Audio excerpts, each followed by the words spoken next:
Coucou, aujourd'hui je vous parle de randonnion avec le mode survie. Donc le mode survie, c'est un des deux modes possibles de randonnion. Il va y avoir le mode survie qui est un mode coopératif qui va être jouable entre 1 et 3 personnes pour des parties d'environ 15-20 minutes. Et il y aura aussi un mode basique, donc c'est un mode compétitif qui sera jouable entre 2 et 5 personnes pour des parties entre 30 et 60 minutes. Donc là on est parti sur la version survie et vous verrez donc la version survie qui est représentée par le logo du feu de camp sur toutes les cartes de randonnion. On y va. Alors comment se passe le mode survie? Donc on voit qu'en termes de matos, on est beaucoup plus léger. On va avoir un plateau de jeu et quelques cartes, quelques pions, enfin quelques jetons, et ça se limite à ça. Donc on va toujours avoir le plateau de jeu, qui est commun aux deux modes, au mode basique et au mode survie. Donc le plateau de jeu, c'est une carte de randonnée où les joueurs vont pouvoir évoluer et où le but sera d'atteindre l'arrivée, non pas en premier, mais cette fois-ci sans mourir. Et donc si on joue à plusieurs, le but c'est que tout le monde arrive en même temps et que personne ne meurt. Si un de nos collègues meurt, la partie s'arrête. Ensuite, on va retrouver deux cartes qui sortent un peu du lot. On va retrouver une carte sac à dos, avec sur le côté droit des jetons pénalités, qui vont donc réduire notre nombre d'enjambées, j'expliquerai, et qui fera également office de jauge de vie, c'est-à-dire qu'au bout du 4e jeton kilo dans notre sac à dos, on va mourir, tout simplement, donc la partie s'arrêtera. Sur la gauche du sac à dos, on va retrouver une gourde avec 2 gouttes d'eau, et enfin, on va retrouver la petite nouveauté, donc c'est l'expertise. Donc en mode survie, on va avoir deux types d'experts, on va avoir un expert en construction d'abri et un expert en plantes sauvages. Et cette carte va également nous servir pour suivre un peu l'évolution de la journée par rapport aux heures de la journée. Et on aura ce petit pion gîte qui nous servira justement de repère pour savoir quelle heure il est et où on en est. Et donc, comme dans la version basique, le jeton sera assorti à notre pion. Ensuite, on va retrouver 3 types de cartes. On va faire 3 tas parce qu'il y a 3 types d'exploration différentes. On va avoir l'exploration proche, l'exploration modérée et l'exploration lointaine, que j'expliquerai tout à l'heure. Pour revenir au plateau, comment ça fonctionne? Donc exactement comme le mode basique, c'est-à-dire qu'on va avoir 3 pastilles de couleurs différentes, du jaune, du orange et du rouge, qui représentent le dénivelé. Donc les pastilles jaunes représentent les descentes, le orange le plat et le rouge les montées. Et donc dans Randonnion, on va être limité tout simplement par un nombre d'enjambées, donc on sera limité à 10 enjambées en début de partie, mais ça peut évoluer en moins, mais jamais en plus. Et en sachant donc que les jaunes, donc les descentes valent une enjambée, le orange en vaut 2 et le rouge en vaut 3. Donc il va falloir compter, si je suis ici, 2, 4, 5, 6, 7, 8, 9, 10. Basta. On va toujours retrouver des cases entourées de bleu, qui sont des cases fontaines. Donc une fois que le joueur s'arrête dessus, ou si on dépasse la case, on fera le plein de notre gourde, en sachant qu'en début de partie, bien entendu, nos gourdes seront pleines, parce que c'est de la survie, mais on n'est quand même pas complètement débile. Ça, c'est pour le plateau de jeu, en sachant, dernier détail, que les gîtes que vous voyez là ne servent pas. Ils serviront qu'au mode basique. En fait, dans le mode survie, on les considère comme des cases jaunes, c'est-à-dire juste des descentes. Ensuite, le sac à dos, comment il fonctionne? Donc, comme j'ai expliqué tout à l'heure, sur la partie droite, on va voir les différents emplacements où on pourra mettre des jetons kilos, donc qui vont nous pénaliser. Un jeton kilo et on passera à 8 enjambées. 2 jetons kilo, on passera à 6, etc. Et le 4e, on meurt. Basique. À gauche, ce sont nos bouteilles d'eau, donc on a 2 réserves d'eau, donc ça va assez vite. Heureusement qu'il y a des fontaines quand même pour recharger.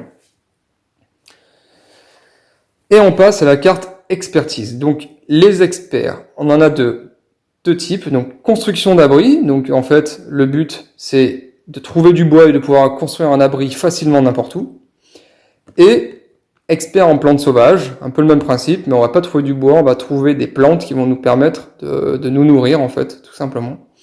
Et on va retrouver donc les 6 amplitudes horaires, donc 8h, 10h, 12h, 14, 16 et 20h, avec 4 amplitudes de randonnée à 8h, 10h, donc 2 au matin et 2 l'après-midi à 14 et 16h.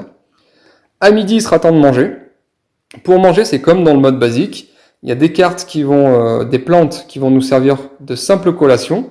Donc il va falloir accompagner la plante d'une gorgée d'eau. Sans ça, on sera pénalisé. Mais il y a également des plantes qui sont situées dans l'exploration modérée et dans l'exploration lointaine, qui en fait vont suffire à elles-mêmes, entre guillemets. Donc en mangeant une plante, on fera un repas complet, donc on n'aura pas besoin de consommer notre eau. 20 heures, il va falloir dormir. Donc pour dormir, vu que les gîtes ne sont pas accessibles, il va falloir trouver du bois et construire un abri. Donc si on est expert en construction d'abri, ça va être plus simple de construire un abri n'importe où. Si on n'est pas expert en abri, ça va être un peu plus compliqué et ça va dépendre du bois qu'on trouve dans certaines explorations, mais surtout de la case sur laquelle on se situe. Je m'explique.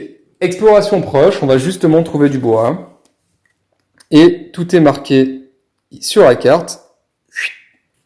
Si on est expert en abri, ce bois, on va pouvoir faire un abri et passer une nuit complète seulement sur les cases oranges. C'est déjà pas mal. Mais voilà, donc une nuit complète, ça veut dire que ça va rien nous faire. On passera une nuit, basta. Par contre, une nuit non complète sur les autres cases, donc les cases jaunes et rouges, ça veut dire qu'on va être pénalisé, qu'on devra mettre dans tous les cas un jeton kilo dans notre sac à dos. Pareil, si on n'est pas expert en abri, donc c'est-à-dire que si on est expert en plantes sauvages et qu'on trouve ce genre de bois, on passera une nuit non complète dans tous les cas, donc on mettra un jeton kilo dans notre sac à dos. Si on n'a pas du tout de bois, on est vraiment en galère, donc durant l'heure de la nuit, voilà, c'est simple, on se met directement 2 jetons kilo. Ensuite, on va trouver des plantes. Donc pour les plantes qui vont nous servir à midi pour l'heure du repas, pareil, si je suis expert en plantes sauvages, les plantes de l'exploration proche vont me servir de simple collation. C'est-à-dire qu'accompagné d'une gorgée d'eau, je ferai un repas complet, donc j'aurai pas de problème. Par contre, si je n'ai que cette carte-là, mais que je n'ai plus d'eau, je me mettrai un jeton kilo. Par contre, si je ne suis pas expert en plantes sauvages, cette carte ne me sert à rien.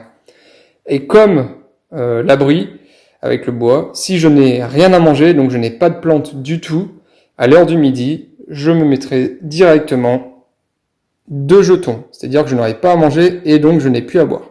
Donc 2 jetons. Dans l'exploration proche, on va également trouver des cartes qui ne servent à rien. Donc c'est-à-dire qu'on va explorer mais qu'on va rien trouver d'intéressant. Et on va trouver également des bonus. Donc là, des fraises des bois qui vont nous permettre d'enlever un jeton de notre sac à dos. Donc ça, c'est pour l'exploration proche. Bien entendu, les cartes d'exploration seront face retournée. Ensuite, on va avoir l'exploration modérée. Donc l'exploration modérée, on va toujours trouver du bois, mais il sera un peu plus, on va dire, puissant. Si on est expert, on va pouvoir passer une nuit complète sur toutes les cases. Donc ça, c'est plutôt pas mal. Par contre, si on n'est pas expert en abri, on va passer une nuit complète sur les cases orange et jaune. C'est pas mal, mais c'est pas top. C'est-à-dire que si on est sur une case rouge, on va passer une nuit non complète. Donc on mettra un jeton kilo dans notre sac à dos. Ensuite, on va trouver des plantes, toujours pareil. Donc des plantes, si on est expert, on va faire un repas complet. Donc tout va bien. On n'a même pas besoin de prendre une gorgée d'eau dans notre sac à dos. La plante nous suffit. Et par contre, si on n'est pas expert en plantes, cette carte nous servira de collation, donc il faudra l'accompagner d'une gorgée d'eau pour faire un repas complet. Sinon, on devra mettre un jeton kilo. Cette fois-ci, dans l'exploration modérée, on va avoir l'apparition de malus, donc des cartes différentes, et d'autres bonus qui vont nous permettre de récupérer un peu d'énergie. Et enfin, on va arriver à l'exploration lointaine, qui elle donc va nous coûter directement un jeton kilo, parce qu'on part du principe qu'aller loin, ça fatigue. Donc une fois qu'on prendra une carte d'exploration lointaine, on se mettra directement un jeton kilo. On va retrouver des malus très très puissants, donc là directement on met 2 jetons, donc plus le jeton de l'exploration lointaine. Avec cette carte-là, on met directement 3 jetons dans le sac à dos, donc on est très très très mal. On va retrouver des plantes, donc ultra complètes cette fois-ci, donc c'est-à-dire qu'avec cette carte-là, si on est expert en plantes, on va faire un repas complet, mais ultra complet, c'est-à-dire qu'on va enlever tous les jetons poids de notre sac à dos. Et si on n'est pas expert, on va seulement passer un repas complet, mais ça veut dire que voilà, c'est déjà top, c'est-à-dire qu'on n'a pas besoin de se mettre une pénalité. On va retrouver des bonus très puissants qui vont nous permettre d'enlever 3 jetons du sac à dos, des malus un peu puissants, et on va retrouver également du bois. Même principe que les plantes, si on est expert en abri, on va passer des nuits réparatrices, donc c'est-à-dire qu'on va également enlever des jetons poids. Par contre, si on n'est pas expert en abri, on va passer des nuits complètes, ce qui est déjà super bien. Et donc, l'exploration va se faire assez simplement, c'est-à-dire que durant les heures de randonnée, à 8h, 10h, 14h et 16h, on va avoir le choix de randonner ou d'explorer. Et donc si on explore, on va commencer par l'exploration proche. On prend la carte, on la retourne et on choisit. Est-ce qu'on la veut? Si on ne la veut pas, on est obligé de continuer l'exploration. Donc là, je n'ai rien trouvé d'intéressant dans la zone. Donc soit je m'arrête là, je trouve rien, c'est pas grave. J'ai gaspillé entre guillemets mon exploration. Soit je continue. Donc je continue, imaginons. Et là, je trouve des plantes. Donc ça, c'est parfait. Soit je la garde et je la jouerai plus tard, quand je veux. Ou soit je prends le risque d'aller plus loin en me disant non, je veux un truc encore plus puissant. Donc je la défausse. Je me mets directement un jeton kilo dans mon sac à dos parce que je vais explorer loin et je retrouve un malus. C'est une chute. Donc en plus de me crever à aller loin, je me casse la gueule et donc du coup je mets un jeton poids dans mon sac à dos en plus de celui que j'ai mis. Donc là je me retrouve avec que dalle, mais en plus de ça je suis abîmé. Pas terrible. Et voilà, et donc on va continuer comme ça en alternant les phases de randonnée, le repas et la nuit et la possibilité d'explorer quand on veut. En sachant quand même que le but sera quand même d'arriver à l'arrivée et sans qu'il y en ait un qui meure. Alors voilà, j'espère que vous avez tout compris. Si vous n'avez pas compris, si vous avez des questions, surtout n'hésitez pas dans les commentaires, vous pouvez m'écrire, il n'y a aucun souci, je me ferai un plaisir à vous répondre. Allez, à plus tard, salut!